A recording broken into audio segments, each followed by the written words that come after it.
So this is the third week of our financial literacy forum. And this week we are going to focus on investing basics. And as we know, this is sponsored by the Athenaeum, but a lot of this data in here is from the Securities and Exchange Commission, which I can talk a little bit more about, but the basic thing is especially with investments, they do a lot of the regulation with investments here in the US. So they had a lot of good info. So that being said, our agenda, we're going to talk a little bit about how stock markets work, different kinds of investing products. I know we talked last week a lot about retirement, just kind of a quick overview of some of the retirement stuff, and then investment fraud, some of the key tips you need to avoid. So as always, feel free to jump in when you have questions, and we can go from there. So the stock market's overview, I'm going to go through a bunch of different things. We're going to talk about public companies, then market participants, different types of orders, different types of brokerage accounts, types of stock purchases and sales, and then executing an order. So public companies. So what is a public company? And obviously they're really important in the economy here. They play a real important role with anything financial, obviously savings, investments, and retirements. And anybody who has a pension fund or a mutual fund, you probably have something with public companies. And I'm sure you've heard the term like going public. And that means when a company starts trading on the public markets, which the most well-known ones are the NYSE, the New York Stock Exchange, and the NASDAQ, which is the I don't know if I know the acronym off the top of my head, but it is the tech version of the New York Stock Exchange. So a public company, as I mentioned, their securities trade on public markets. They disclose certain business and financial information to the public. So they have to do these kind of regular public filings and disclosures. And they're subject to those reporting requirements because they sell securities in a public offering, such as an IPO. They allow their investor base to get to a certain size, which then triggers them to publicly report, or they voluntarily register with the SEC. And the only thing to note here, tiny exception, is there are some companies that are smaller that they may not actually be public, in the sense that they may not do all the reporting if they're traded on much smaller public markets. But in general, if you're on one of the big ones, you have to be doing your disclosures, that kind of stuff. That's not optional. So when I'm talking about disclosures, what I mean is these annual reports and quarterly reports. And so the annual report is called the 10K. And it gives all of their financial statements. It talks about their business results. They are kind of difficult to read. So I have some links here of how to read a 10K and beginner's guide to financial statements.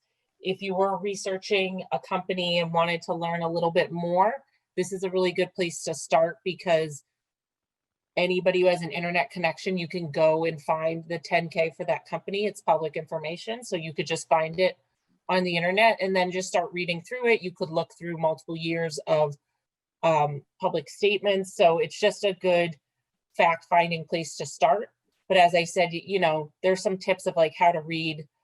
I've been in finance for quite some time, and even I get tripped up. So I can imagine if you're not as familiar with financial statements, it would be a good thing to start with. Another type of disclosure that is regularly reported is quarterly reports, and they obviously are done the first 3 quarters of the year. The reason why they're not done the fourth quarter is because that's when the annual one is done.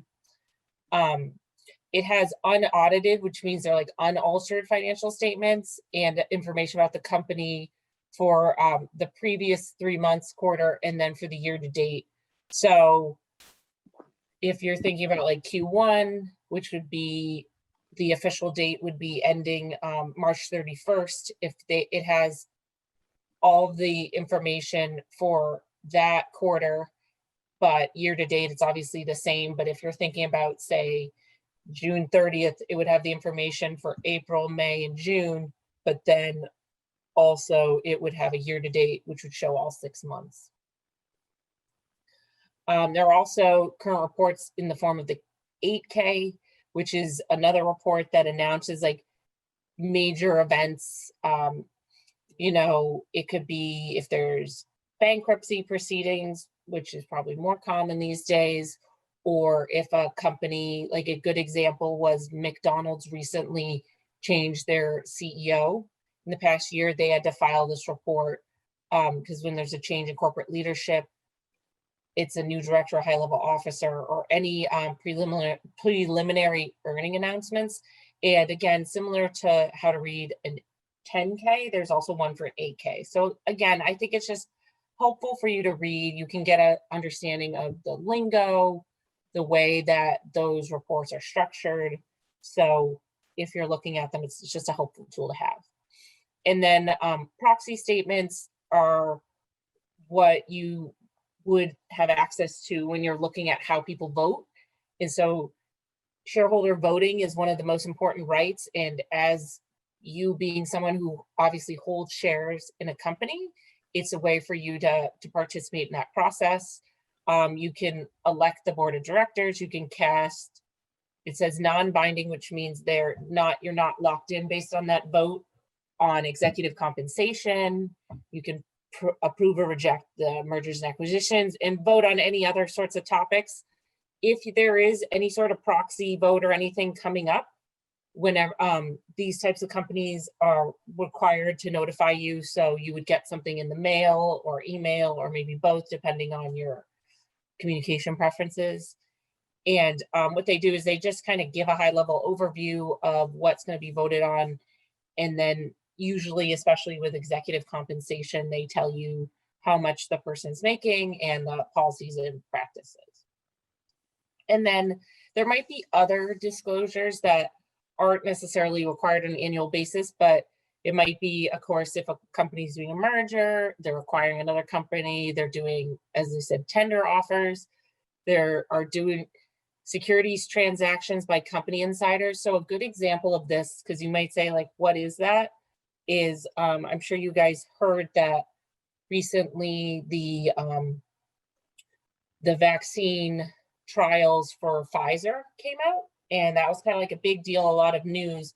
What also came out was the same day that the CEO of Pfizer, they made the announcement, he also sold $5 million worth of stock, and it wasn't coordinated. It just was part of a regular transaction with his broker, but obviously, like, that's a disclosure that he had to file to say, I'm selling these shares, et cetera, because of course the insider trading would be the first thing people thought of with that. So that's just like an example of the kind of transactions that would trigger that kind of scrutiny for it.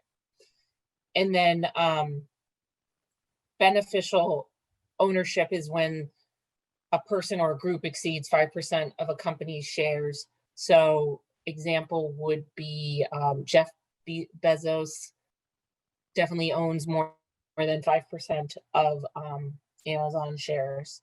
So if like he were to buy more or anything like that, it would definitely, again, trigger like those kinds of disclosures. Does that make sense? All right. So when we're talking about market participants, we say, what does that mean? So it means a couple of different things. There are these guys called broker dealers who they charge a fee to handle trades between buyers and sellers of securities. And this is probably the most common one you hear of, like, broker dealers. So they may buy it from a customer who's selling something and then they might have their own inventory and sell things to somebody who's buying. Then there's also these things called clearing agencies, or your field called clearinghouse. And they're called SROs, so self-regulatory organizations that, of course, they have to register with the SEC. They have to write their own rules, check on their membership, make sure people are, generally following the guidelines that they're setting out. There's two types of them. They're called clearing corporations and depositories. Clearing corporations, in these examples, is like national securities or fixed income. They compare member transactions, clear the trades, and prepare instructions for automated settlement of trades. And a lot of times they act as, it says, intermediaries when making security settlements. So it's like if you're doing a really large transaction, you might go through a clearing company as opposed to going directly to buy or sell your shares. Because an example of this could be if you were trying to buy like 10 million shares of a company, you couldn't just get it from one place. So you'd have to go to a clearinghouse where they would kind of consolidate it for you. Depositories, such as the Depository Trust Company, hold the security certificates for the participants. They'll do transfers between participants and then maintain the records for ownership. Other market participants, these are a bunch of others, and I know there's a lot of acronyms here, so bear with me. The credit rating agencies are the ones who, when you hear something where you say like something's AAA, which means it's like the top level of investment grade, or BB or non-investment grade, those are the types of agencies that that do that. One of the most famous ones, I think, is Standard & Poor's, S&P. You've heard of that one, but there are a couple of different ones. But this credit rating, when you're thinking about it, is like when you hear something, it's called like a junk bond. It just means it's not rated to this example of like AAA. ECNs and ATSs, electronic communications networks, are ways that people trade electronically, obviously. So they'll automatically be matching and selling the different orders. And they also have to register with the SEC as broker dealers because they're doing the same thing. It's just automated as opposed to being a person. And then ATSs are called alternative trading systems. And it's any system that you can buy or sell securities, but it's not registered with the SEC. So they are subject to something called regulation ATS, but the first one I mentioned, the electronic communications network, because they're a broker dealer, they have kind of stricter because they have to follow the rules for broker dealers and also fall under the regulations for ATSs. And then investment advisors, this is probably the most common one you've heard of, are people or firms that provide investment advice to investors or issue reports, stuff like that. They obviously do this for money. There's a lot of different companies, but anytime you hear of someone who's like an investment advisor, they're working for one of these larger companies. Santander, for instance, we have a branch called Santander Investment Services. Bank of America, theirs is called Merrill Lynch. There's Fidelity, Charles Schwab, all those different financial services companies have investment advisors. And then security exchanges are actual markets where the securities are bought and sold. As I mentioned, the NYSE, then the NASDAQ, there's the Chicago Board Options Exchange, and the BATS exchange. And so these are also SROs, which, if you remember, are self-regulatory organizations. And obviously it manages the industry with the rules that they make. They adopt and discipline members. Some of the bigger or more well-known is like FINRA, which is the Financial Industry Regulation Authority, and MSRB, the Municipal Securities Rulemaking Board. But the one that personally in my business we work closely with is FINRA. They probably have the most strictest requirements and regulations, and because it's the largest, it's just the most well-known. And the Securities Exchange oversees both FINRA and MSRB. So transfer agents are those who can obviously transfer different security ownership, like by they keep track of the records of like who's issuing, things like that. They distribute dividends, and they stand, but it says they stand between issuing companies and their holders. And they're also required to register with the SEC, or if it's a bank, with the bank regulatory agency. And other than that, I think those are the basics. Any questions? Fascinating stuff, right? Half of it I never even heard of. I know, but that's why I thought there's a lot of stuff in here. So obviously Janet's going to send this out. It's just helpful for you to have and read and peruse at your leisure. But I think it's also just helpful to get, that kind of overview. So we'll dive in, but you can always ask any questions, but it's just helping you understand the different ins and out of the stocks exchange, because it is very complicated. So another thing we're going to talk about is the different types of orders. So something called a market order is obviously an order to buy or sell a security immediately. It means the order will be executed, but it doesn't guarantee the price. So this is when you'll hear stuff where people will be like, oh, the stock went up $5 today or down $3, like that kind of thing. This is what we're talking about. So market order is if you're like, hey, I see that stock is $10, I want to buy it. You're trying to buy it at $10, but by the time your order actually happens, it might be like $10.10. So that's why it's saying it's not guaranteed at the price. It's like you might bid to put to buy the stock at $10, but if it goes up 10 cents in the meantime, then you get it for $10.10 as opposed to the $10 price you want. And that's why it's saying here, it's important for investors to remember the last traded price is not necessarily the price at which a market order will be executed. This is also important to know, is sometimes people think about, the market closes at 4 p.m., but there is some trading that is done overnight. So you might look at the stock price at 5 p.m. and be like, oh, it's $25, put in an order. But the next morning, like the price might have gone down to $24.50. So like that's also just a possibility. So something just to kind of keep in mind.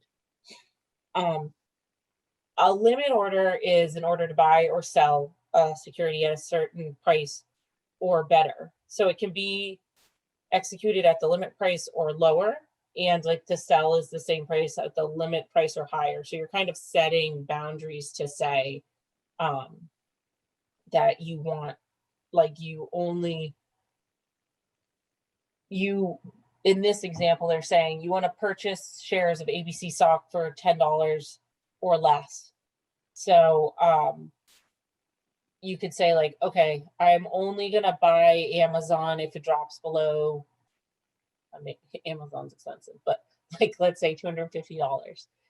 And so once Amazon, so you could put in that order, wait a couple months, but then one day, if it drops below $250, then your order will come through and you'll get that stock. But it's only when it hits like a certain price. And so the same thing is you would say like, hey, also, I only want to sell my Amazon stock if it is valued at $500 or more. So you can do like the same thing because you're kind of guaranteeing the amount of money you want back. So you could do the same thing and say, okay, well, I'm only going to sell it if it gets a certain price. So you can put in those types of orders. And kind of similar to that is a stop or a stop loss order is to buy or sell once it reaches a specific price, which is the stop price. Then it just becomes the order. And a buy stop order is entered at a stop price above the current market. So as I mentioned, this is when you're trying to limit a loss or protect a profit. And the similar to that is a sell stop order where you're doing the same thing. You're trying to limit the amount of money you're going to lose or protect the profit on a stock you already have. So those are the main order types. And now brokerage accounts. There are a couple of different kinds of brokerage accounts. There's a cash account, which is you pay the full amount for the security purchased. which is basic. You can't borrow. What this means is you can't like borrow money to buy more stock. Is like if you say you're buying that stock for $2,000 and you need to have $2,000 in the account. A margin account is where is separately is an account where your firm will lend you money to buy stock with the stocks in your portfolio as kind of collateral. So this is obviously riskier, and again, since it's a loan, you have to pay interest costs when you buy securities on a margin. So this could be, let's say you have 50 stocks in your portfolio and you're like, oh, I want to buy 100 shares of this stock and it costs $5,000. If you only have 2,500, you can say, okay, I want to buy it, but I'm going to guarantee my 50 stocks in there as like collateral. So it can be risky, obviously, because if the stock you think is going to do well does not, you can lose the money that you would have paid for it, plus the stocks that you used as collateral. So it is a riskier strategy, so be careful. And exactly, there are risks involved when purchasing on a margin. Your firm they also will do similar what we talked about with certain kind of loans, things like that. If people are asking for collateral, they might make you do a deposit. Also, if the firm is giving you the margin, then they can obviously sell any of your stock kind of at any time without telling you, and they can decide when to sell. And so it's just tougher because you obviously have a lot less control, and the firm is the one who decides the threshold when customers are subject to the margin call. So it's not really within your control to decide. So it is riskier. That being said, we're going to talk a little bit about long and short. So when you have a long position in a security, it just means that you own it and you expect the value to rise in the future. And so this is generally when they tell you, like, if you get into the market, just kind of leave it because you anticipate that the value of whatever you're buying is going to go up. The opposite of that is a short, is the sale of a stock you don't own.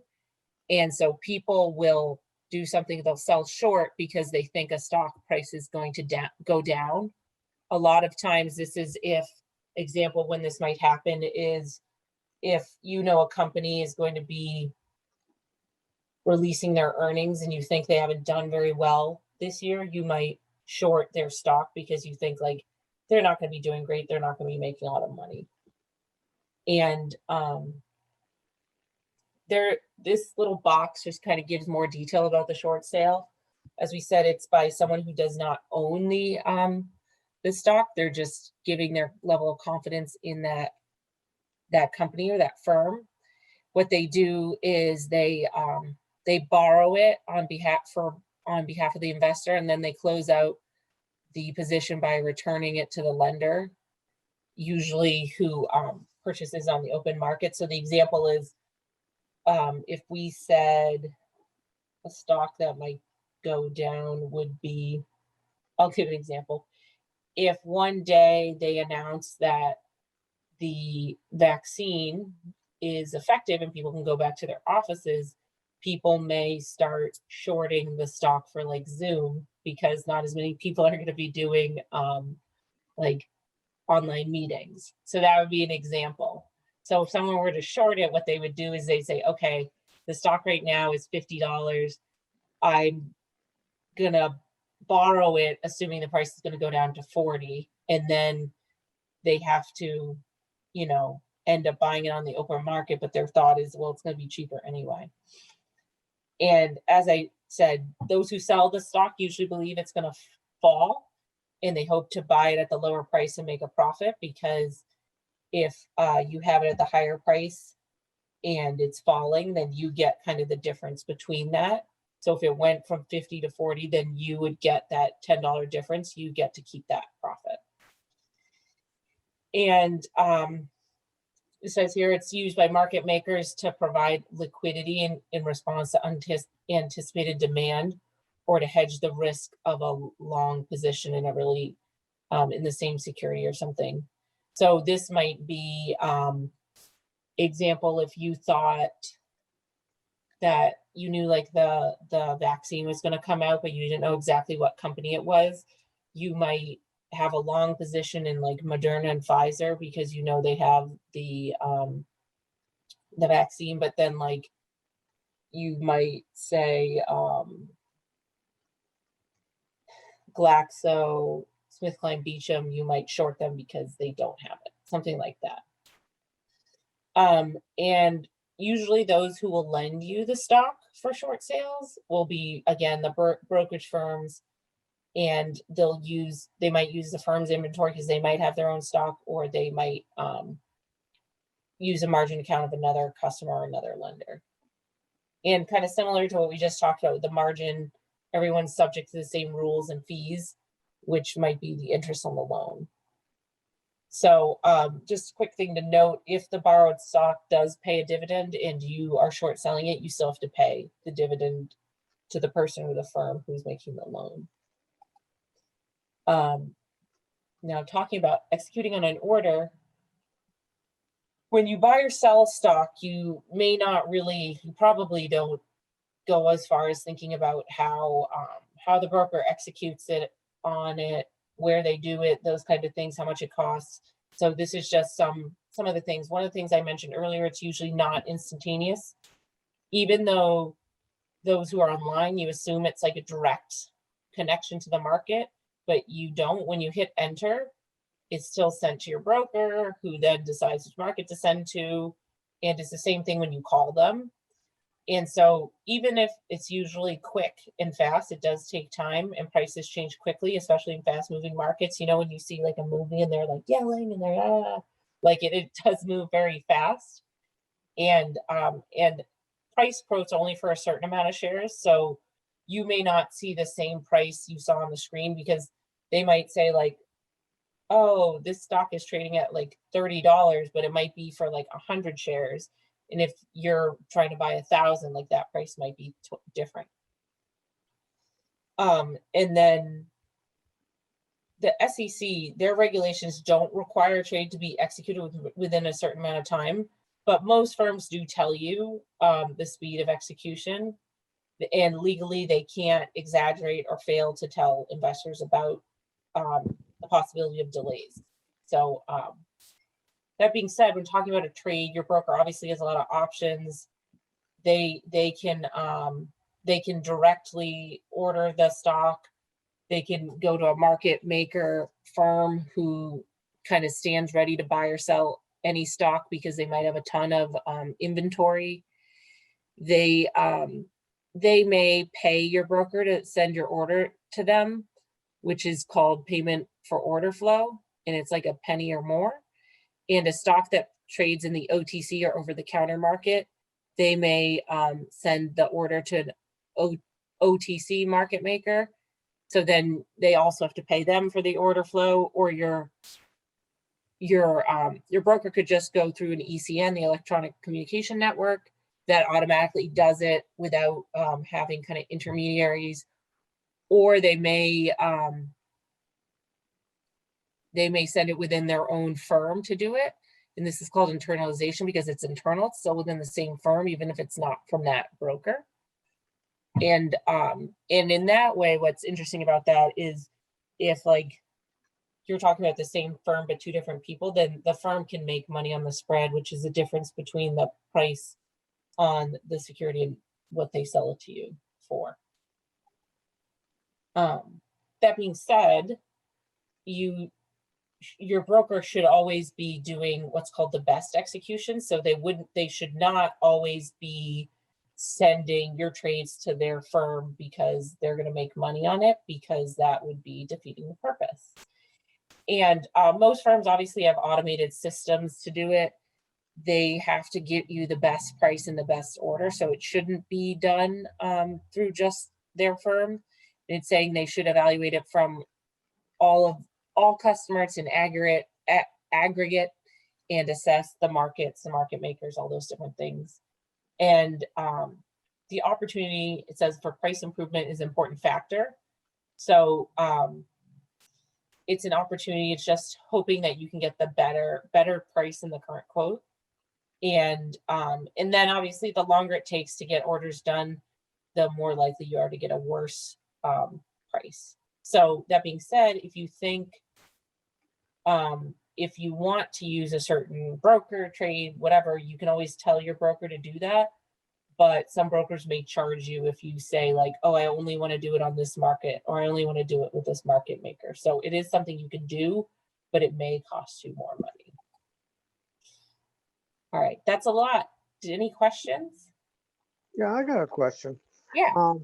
Looking at the two vaccines from Pfizer and Moderna, one has to be stored at 94 degrees below zero, and one takes two. That's the Pfizer one. Yeah, and it takes 2 shots 3 weeks apart, and the other one doesn't. It just needs ordinary refrigeration, and temperatures. So you just need 1 shot with the Moderna one. I think the Moderna one's also 2 shots. I'm not You think so? Yes, but they are slightly different. Yeah, but there's that big hurdle of all that refrigeration that's needed for the Pfizer one.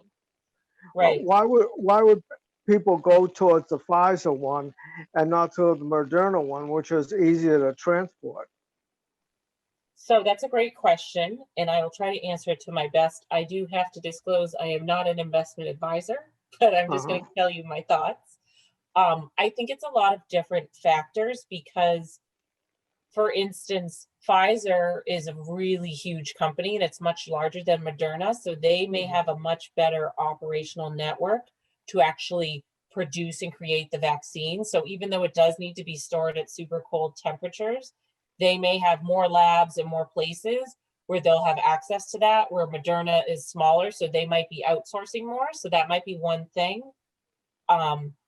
Also, Pfizer may just have better track record with vaccines. They have a lot of experience. Like, that company's been around a long time.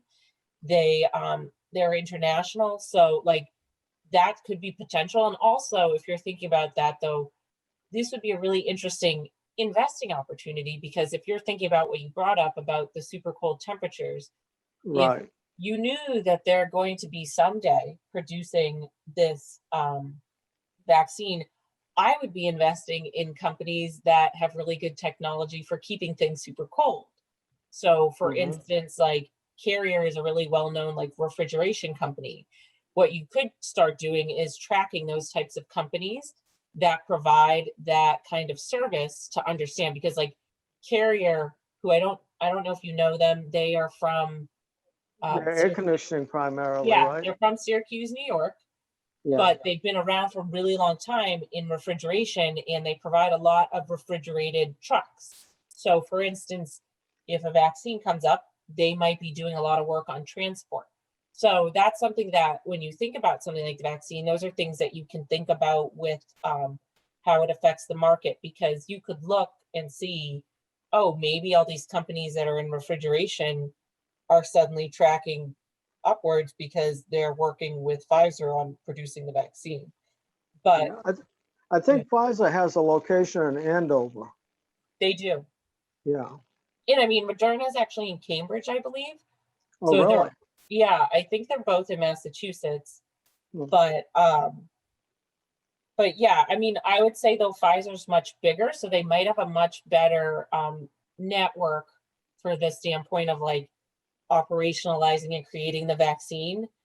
And I think when I saw some of the numbers, I think that they were going to be able to produce far more, vaccines than Moderna could, just because of the timing. But I mean, the thing that probably would be best for us is just both, and then we have all the options. Yeah. But does that make sense when I'm talking about like the investing stuff? Because these are the types of activities that really do drive the market. All right, cool. But that's a really good question. So is that a pun? Yeah. Was that a pun? It was. Okay, I caught it.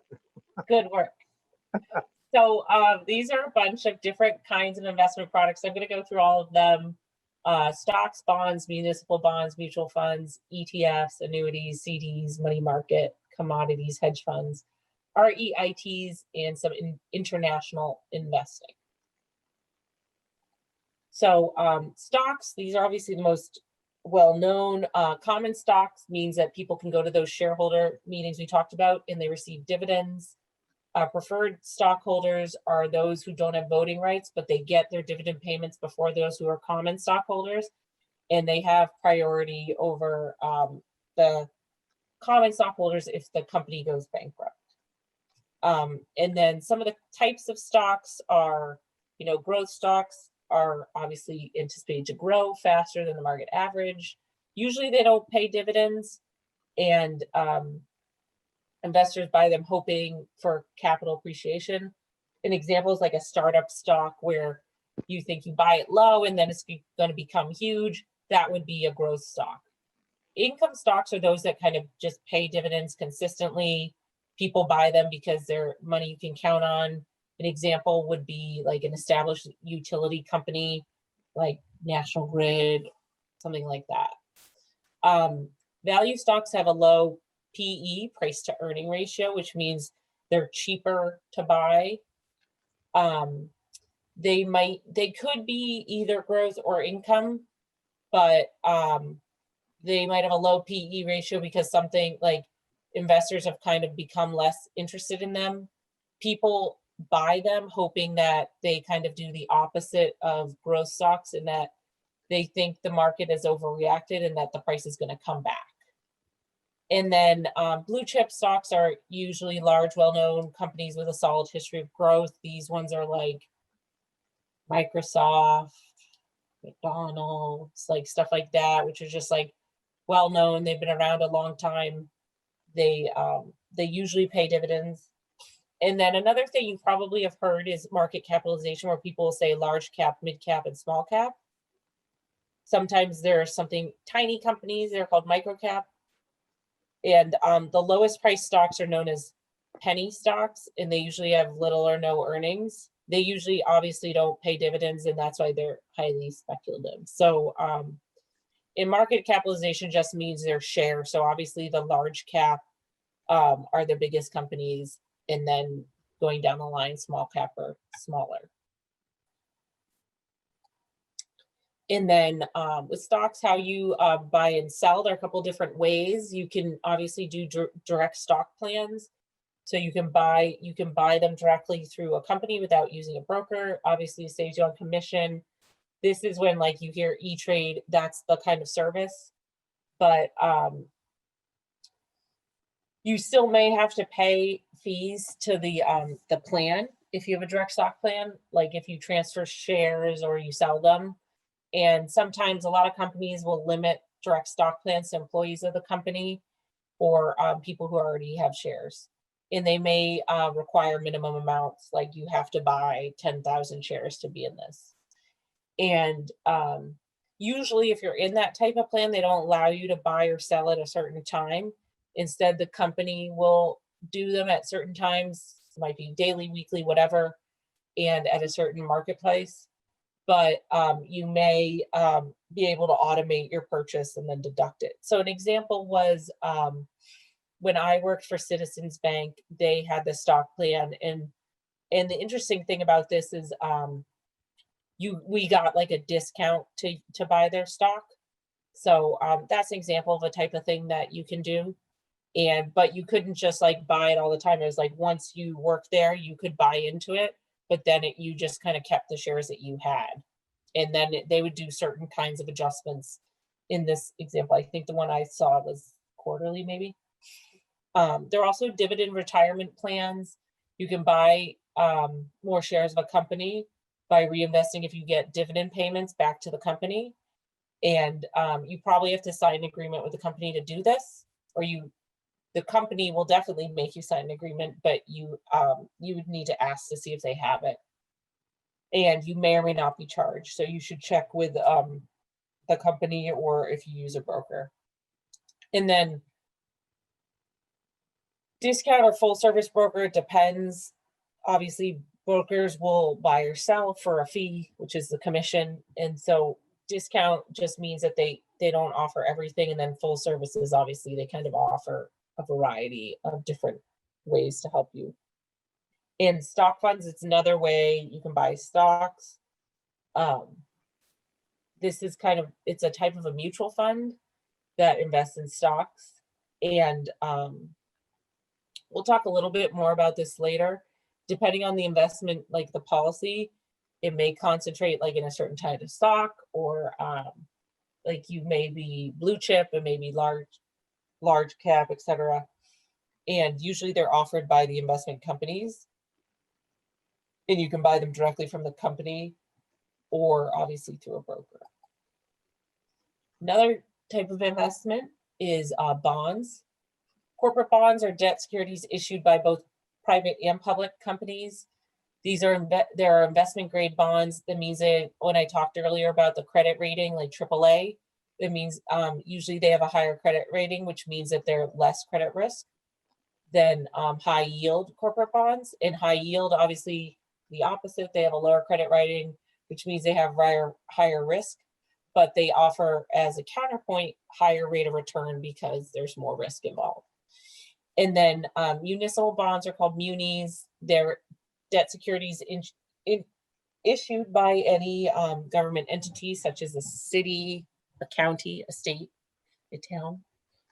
There are a couple different kinds. There's general obligation. They're not secured to any specific asset. They're backed by the faith and the credit of whoever is issuing the bond. But the important thing is they can't tax people to pay bondholders. Revenue bonds, which is instead of taxes, these bonds are backed by revenues from a certain project or a source, such as highway tolls or like lease fees. So some of these are called non-recourse, which means that when the revenue, like if they abolish the tolls, then those who would have that bond would not be able to come to ask for more revenue back. And then conduit bonds are issued on the behalf of like nonprofit colleges or hospitals. Usually they agree to repay whoever's issuing it, who then kind of handles it for them and pays the interest in the principal. If the conduit borrower fails to make the payment, the issuer usually doesn't have to pay the bondholder, so they're not really held liable. And then US Treasuries, probably some of the more well-known ones, are issued on behalf of the government. They carry the full faith and credit of the US government. They're very popular and safe. I think people know they're really popular during like wartime, things like that, where they want you to sell T-bills, which are treasury bills, which are short-term securities that can mature for anything from a couple days to a year. And then notes are longer-term ones that can mature within 10 years. And then bonds are obviously even longer, that they mature in 30 years, and usually they pay interest every 6 months. And then there's something called TIPS, Treasury Inflation Protected Securities, which are notes and bonds that are adjusted based on the consumer price index,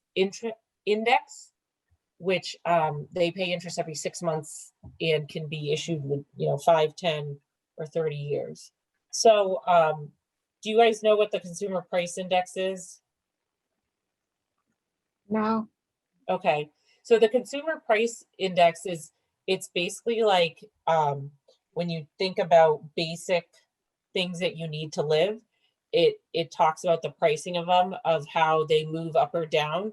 So you've heard about it in the example where someone will be like, 50 years ago, a hamburger was 5 cents type of thing. And so it's like, it's talking about that, the price relative of certain items. So, and there's something called a basket of goods, but it's basics like milk, eggs, like all these different items. And so they're all part of what's the consumer price index. So we could Google it and see like what the price for like something is today. But what it's saying with these securities is treasury inflation protected. So an example of a situation where this would be a good investment is after World War II in Germany, their currency was incredibly devalued. So to buy like a loaf of bread, it was like 10,000 Deutschmarks or something like that. So it just means that it became really expensive. So their consumer price index was super, super high.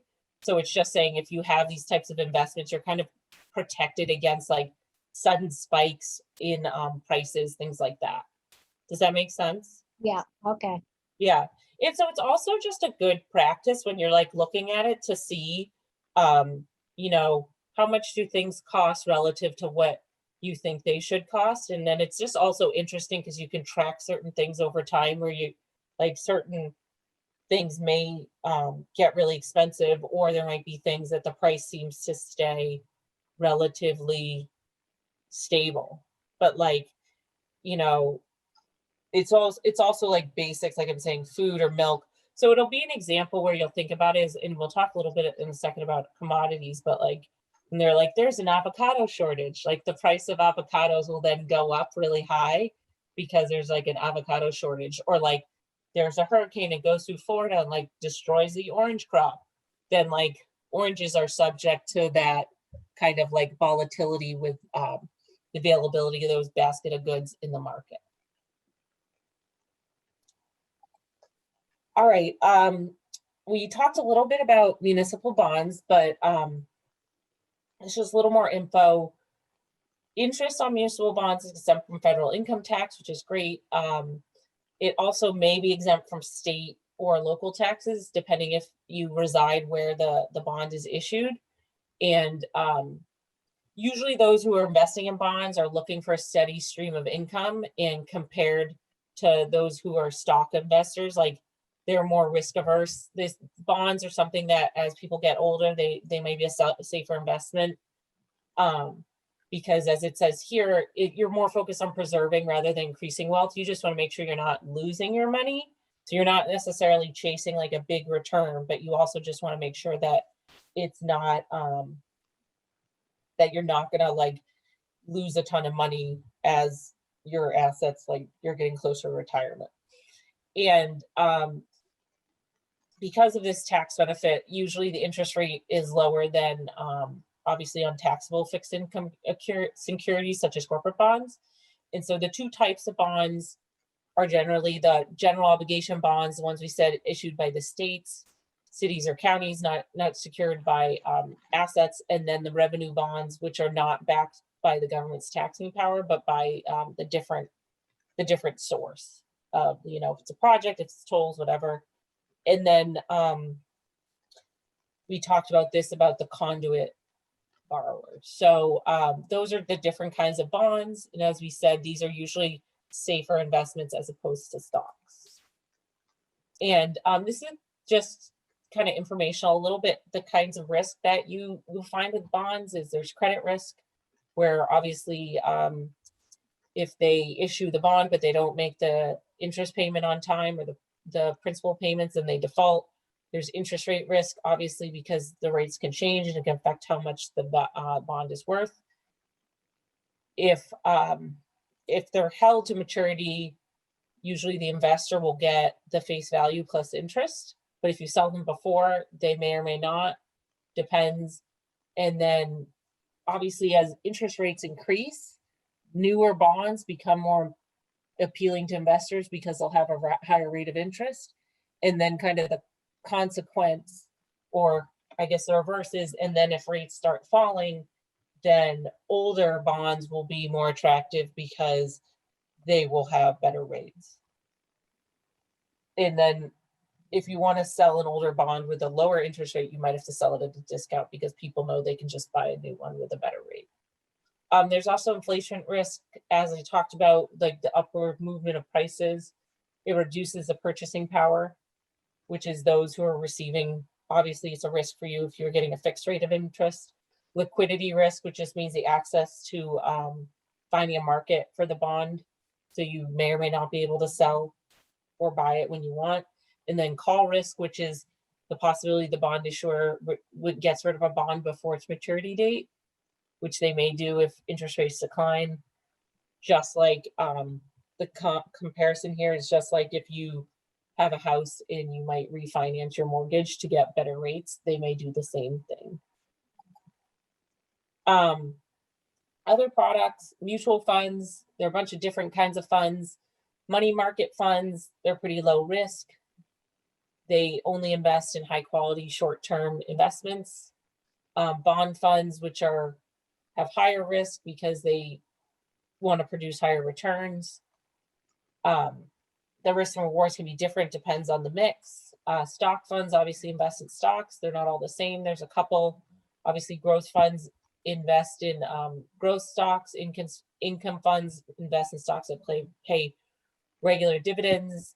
Index funds might track like a certain market. So they might track the NYSE or a market index such as Standard & Poor's, the S&P 500 you hear a lot. Sector funds might specialize in a certain kind of industry. So you might like have a fund that only invests in like utilities, something like that. And then this is one I think we mentioned last time. Target date funds hold a mix of stocks, bonds, and other investments, and they shift towards the fund strategy. And their date funds, they're also known as life cycle funds. They're designed with like a retirement date. So I know, for example, at Fidelity, they'll be like 2035. They'll have like a target date fund for each 2035, 2040, 2025.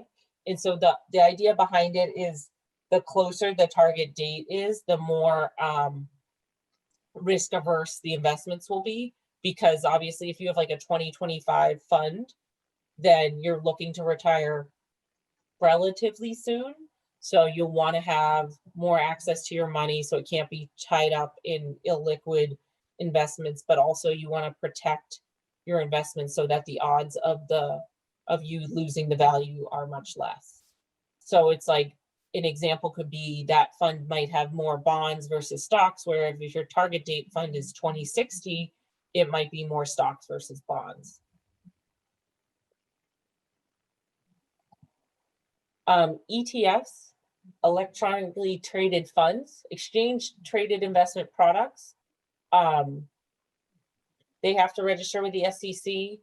They're another way for people to pool money to trade with others. They're not mutual funds because they might have some of the features of mutual fund, but they trade throughout the day at market prices. And unlike in mutual funds, you can only purchase the ETF shares in a market transaction. So they don't sell individual shares to people directly. And again, they enter into these relationships with authorized participants who will purchase and redeem shares for the ETF. And other investors can purchase and sell them at market transaction and market prices, but the market price will be less, I guess it's saying more or less than the NAV, which is the net asset value of the shares. So which means that if you have a bunch of shares and they're still trading them, the price can still change a little bit. So that's where it's saying here. So if like suddenly an exchange traded fund gets really hot and people want to buy it, their net asset value at the end of the day could be a little different because it's how much they have in the fund minus its liabilities, and it's calculated every day at the end of the day. So theoretically you could have different prices throughout. Annuities, I know we talked this a little bit last week. It's a contract between you and an insurance company where it's made to make payments to you either immediately or in the future. You can buy it making one payment or a series of payments.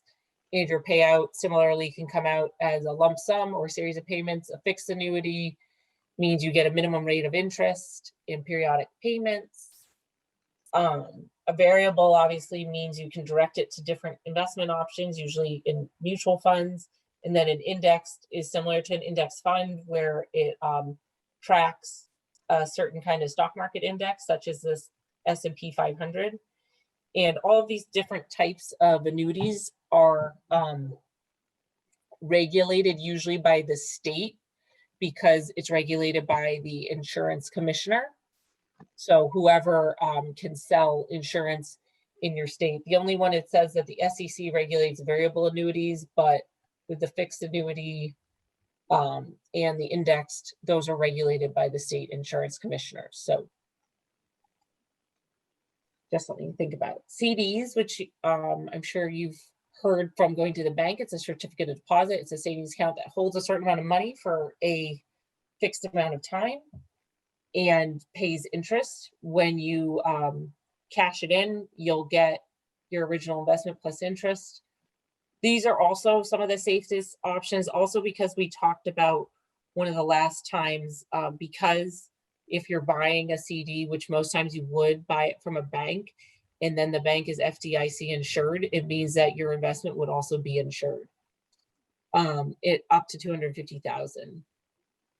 So that being said, the $250,000 is all of your accounts at that bank, not necessarily each account, but within that one bank. If that bank is insured by the FDIC, you could have up to $250,000 with them. There are some benefits and risks. Obviously, you should get disclosures. It should state when you're going to get the interest, whether it should be how it's paid out, the maturity date should be clear, and then any penalties if you withdraw early. And then I said quickly, money market funds and commodities. Money market funds are a type of mutual fund which allow people to purchase a pool of securities that have higher returns. And there are different kinds of money market funds. Sometimes it depends on what they invest in: government securities, tax-exempt municipal securities. We talked about corporate and bank debt securities. They will be structured depending on your investment type. And some are for what's called retail investors, regular people. And then some are what's called institutional investors, which is really like a company, a bank, something like that. In the way these funds are governed depends on the type. And then another thing is commodities, which those are future contracts to buy or sell a commodity at a certain price on some date in the future. A lot of the ones when people think about this are metal, grain, like what's the price of corn, what's the price of steel, other food, and then also some financial instruments such as US and foreign currencies are traded in the futures. So that's when you hear about like the exchange rate for the dollar, in the euro, things like that. What's with these types of commodity futures, you can do contracts of a certain size. You can have fixed dates, certain clearing, and with centralized clearing, a certain clearing corporation we talked about earlier, they're the counterparty to the transaction, guarantees the transaction. And then anyone who trades futures, obviously with the public and gives advice, has to register with the National Futures Association. So of course, if you're going to invest in that, just double check that the person in the firm is registered. Hedge funds is another way to pool money from investors and invest in different types of securities and instruments, getting good returns. They're not as heavily regulated as mutual funds, and so they may be riskier. Usually they're limited to wealthier advisors who can pay higher fees and the higher risk.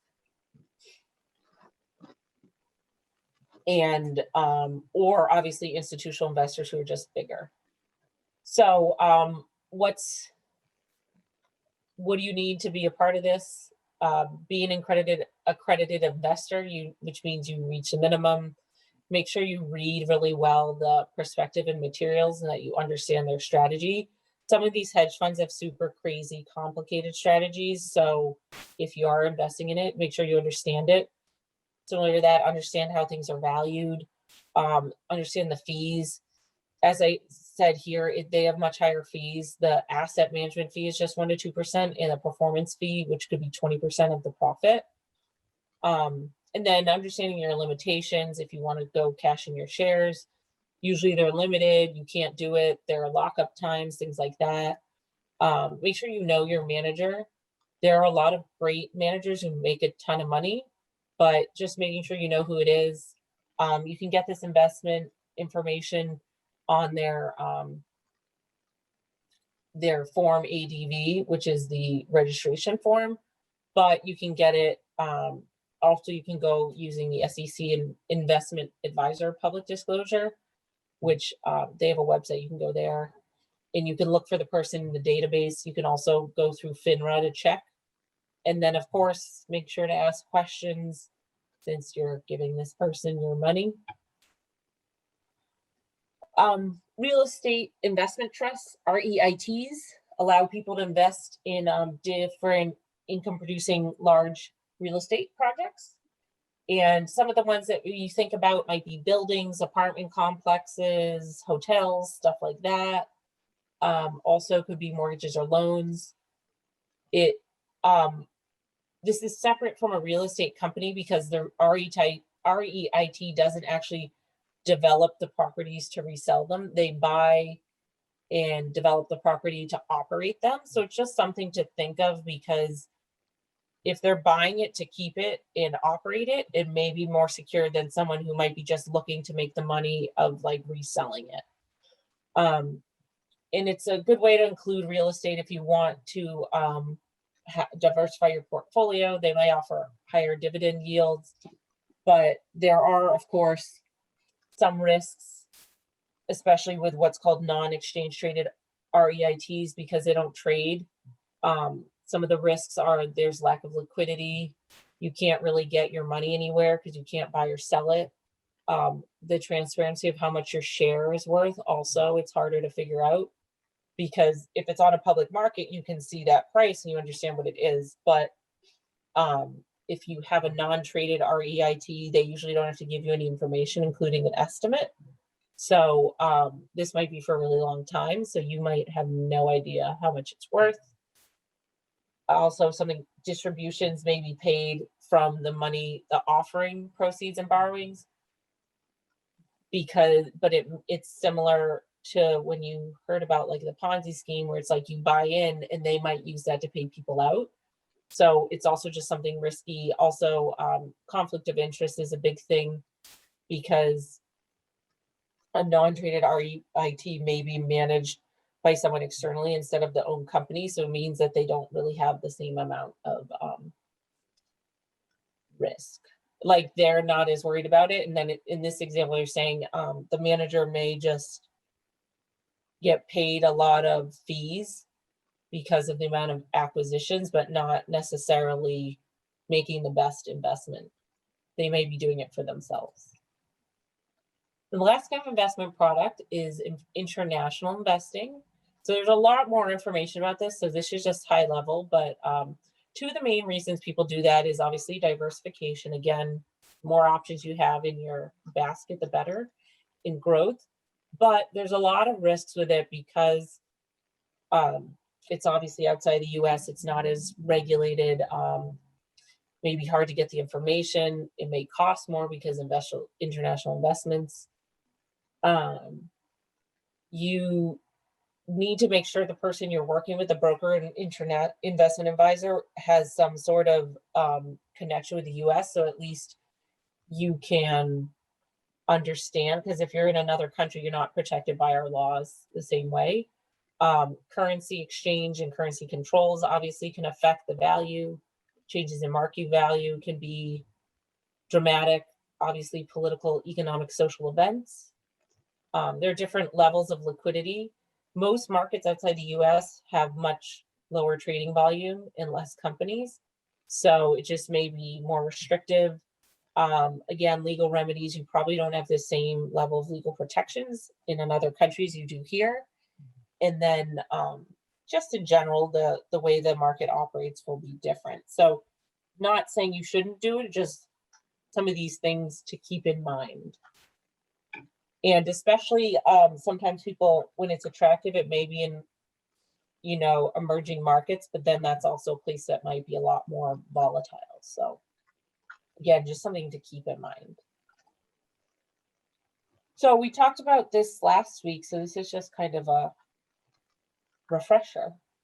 Talking about retirement plans, employee-sponsored plans, federal government plans, and self-directed plans. So we talked about the employee-sponsored plan, the defined benefit, which means it's a fixed dollar amount. And the difference, I don't know if you guys remember, is when the employee sponsored, it means that the employer pays the investment risk, where defined contribution means that you put the money in, but it doesn't promise a specific payment. And in these plans, the one who shoulders the risk is the employee, not the employer. Their federal government plans are a couple of different ones. There's the FERS and the CSRS. FERS is the Federal Employees Retirement System, and it is what's called the defined benefit plan, which means that they contribute a certain amount of money and that it is guaranteed by the government, and for those who are hired after 1983. And usually to get that, you have to be there at least for, the benefit is for the 3 highest consecutive years of pay in the number of years of service. And the civil service retirement system is a defined benefit plan that covers those who are hired before 1983. So it usually is an annuity. It's paid based on, age of retirement, years of service, type of retirement, the same annual pay in 3 highest years, the deposit for service performed prior to 82, and provisions for survivors. And then the thrift savings plan is a retirement plan for federal employees. They can be in either, if you're in either of the previous plans, you can still contribute to that. It's a way to supplement. It's similar to a 401k. So any money will be dependent on how much you put in, including if there are any matching contributions, any of that stuff. And any of that information, if you need to know about it, you can obviously get it from the government website. But there is this tool called the Federal Ballpark Estimate, which is, it's a goal worksheet. And so if you're contributing to any of these, you can use that as a tool to estimate how much money you're going to get. When we talked about before, self-directed plans, the IRA in individual retirement accounts, which provide tax advantages for retirement savings. As we talked about last week, you can contribute each year with a maximum, and you can also, depending on your age, do catch up. And they're the different kinds. We talked about traditional IRAs, which are tax deductible, and the Roth IRA, which is made after tax, but the withdrawals and the earnings are tax-free. There's also the SEP IRA, which allows like a small business or a self-employed person to do a IRA similar to the traditional IRA, which means it's tax deductible, but it's established in the employee name. And then a simple IRA is for small businesses that don't have any retirement plan. And simple, which means savings incentive match plan for employees, allows the employer and the employee to do something kind of similar to a 401k, but it's usually easier and less expensive because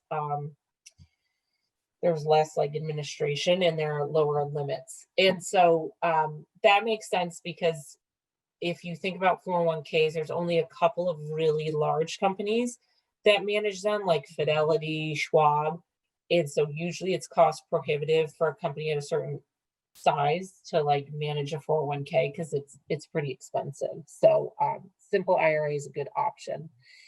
And then a rollover is the tax-free distribution of the money or assets from one retirement plan to another. An example of this is if you work for one company and you have your 401k or IRA with Fidelity, and then, well, this is what happened to me actually. And when I went to Santander, their 401k is run by Schwab. what I did is I rolled over the 401k I already had from Fidelity into Schwab. So it's just all in one place. So you don't need to manage like multiple retirement vehicles. And also, if you don't do that, sometimes people forget about, they might have like a 401k somewhere and they don't even know about it, which is kind of a great problem to have, but better for you to know and be actively participating in your investments. And then talking a little bit about managing your lifetime income with retiring on the employer defined plan, the pension. They should contribute enough to fund the benefits, and they are required to make annuities available to people at retirement because that protects you against the risk of outliving your assets.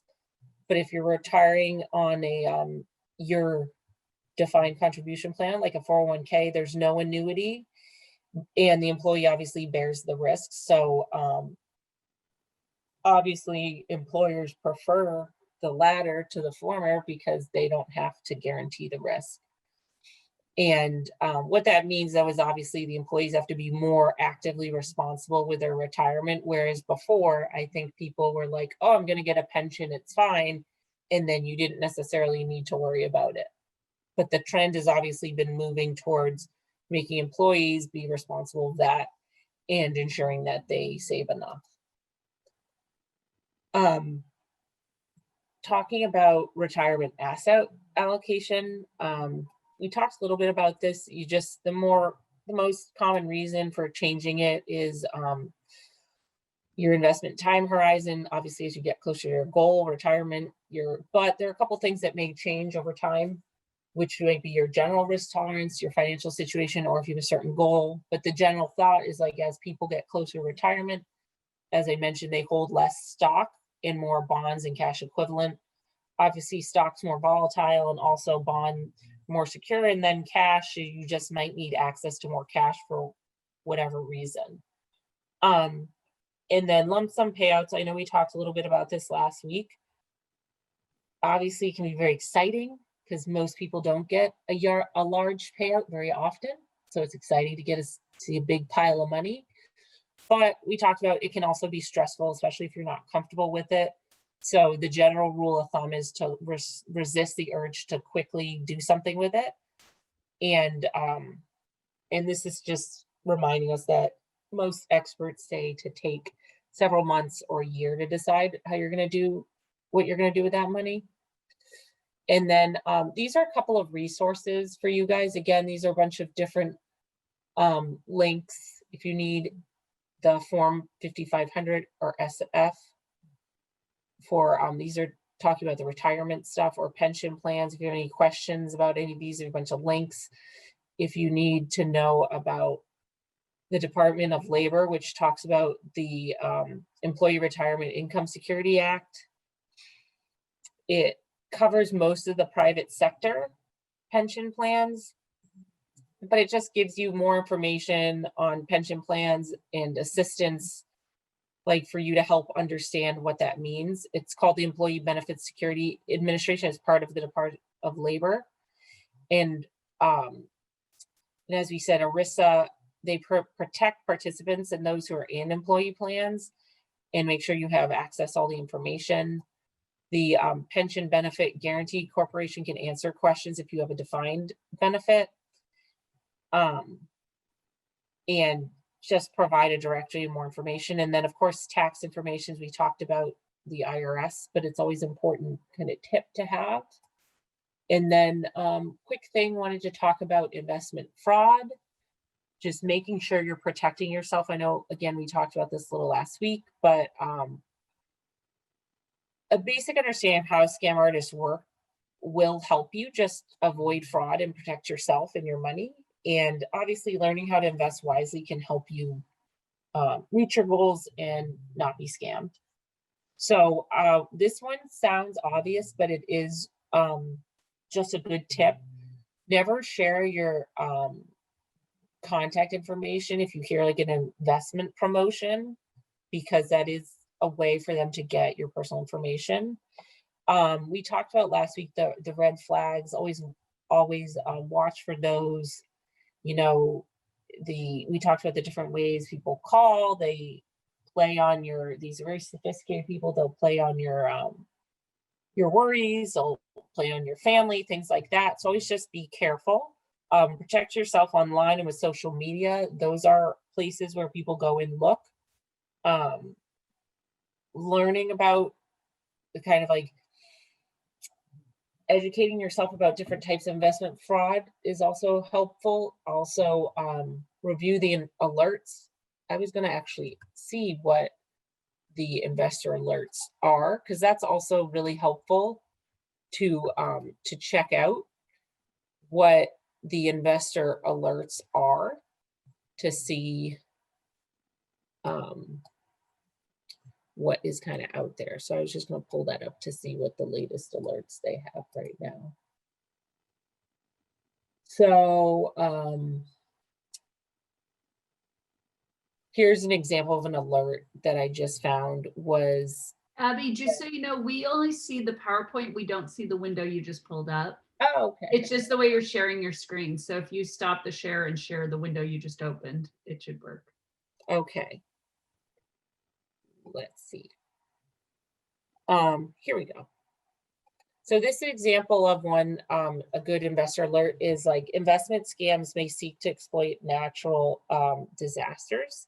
So in this alert, if you use this tool from the government, it's saying, you know, people might be preying on like the wildfires.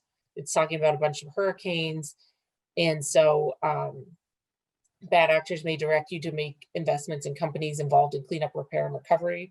They may promote the stock of companies that will reap huge benefits and then sell their own share. So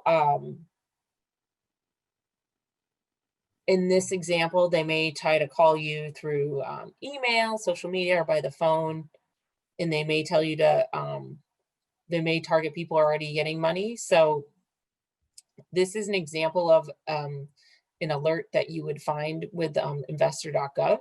So it's just something generally to kind of keep an eye on, to see what kind of fraud is out there, and just kind of understanding like, oh yeah, people might be doing something.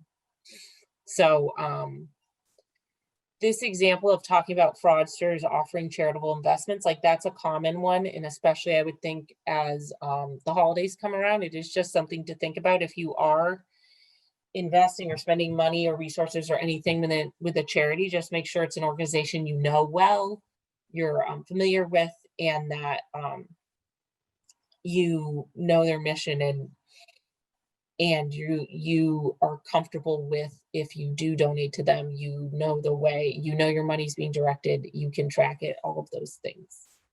So I just wanted to point that out as one of those things. You should check out those alerts as often as you can. And then last one, thank you. Feel free to contact me if you have any questions. I put my email down here. As I said, Janet's gonna Oh, you need to share your other screen. Should switch windows. Oh, sorry. It's it. I said thank you. So you guys can email me if you have any questions. If you have a certain kind of workshop you want me to work on coming up, we can also do that. Do you guys have any questions? I know that was a lot. Yeah, I don't. Al, you're on mute.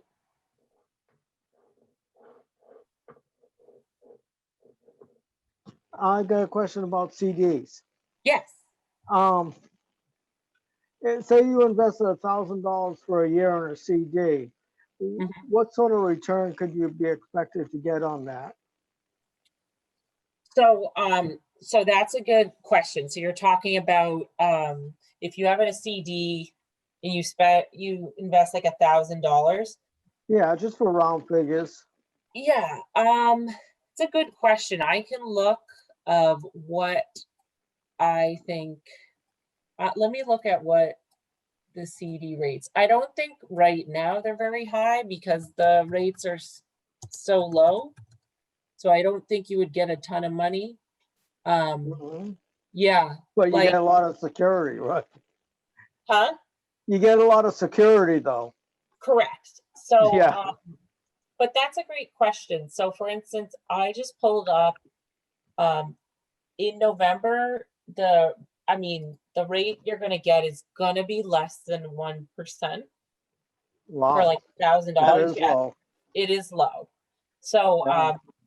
just warning you, but at the same time though, the ones that I'm looking at, they're all FDIC, so obviously your money is guaranteed, Mm-hmm. especially if you're only putting $1,000.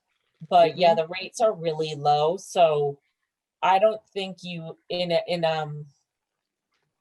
I don't even think it's not like you're gonna get 0.95. I think you're gonna get more like 0.7-ish.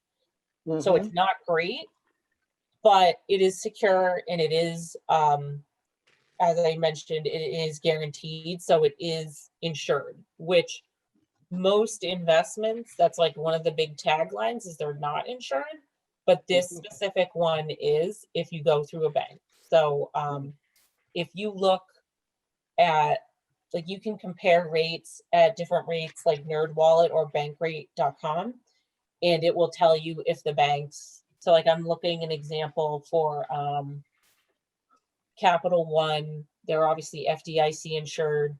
Their rate is 0.75. They have a CD for 2 years, but you don't have a minimum. So your earnings over 2 years is $376. But Bankrate will show you what your anticipated earnings could be for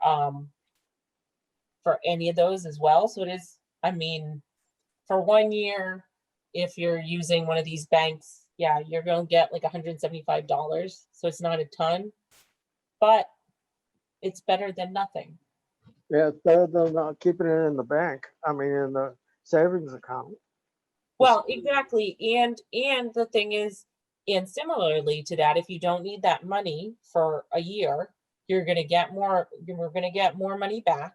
Mhm. And obviously it's still insured, so it is very safe. So it is a good investment. If you have some money you can put aside for it, it's not a bad thing to do. So just Yeah, something to think I about. did a CD once, and the rate was really high. It was like 325.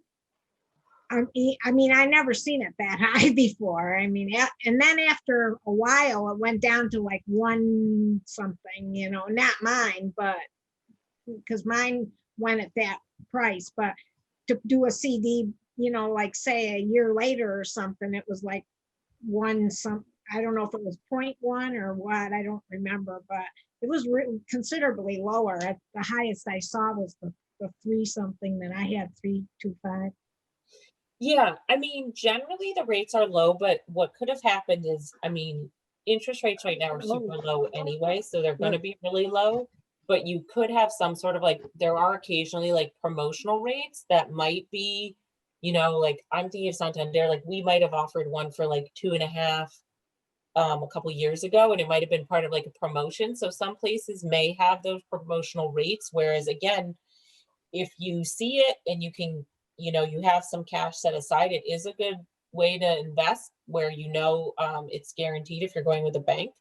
So you can sometimes find those like really good rates. It's just kind of luck, but places do periodically offer them as promotions. So it is something to think about. Was the land bank doing bonds to raise money to buy more land?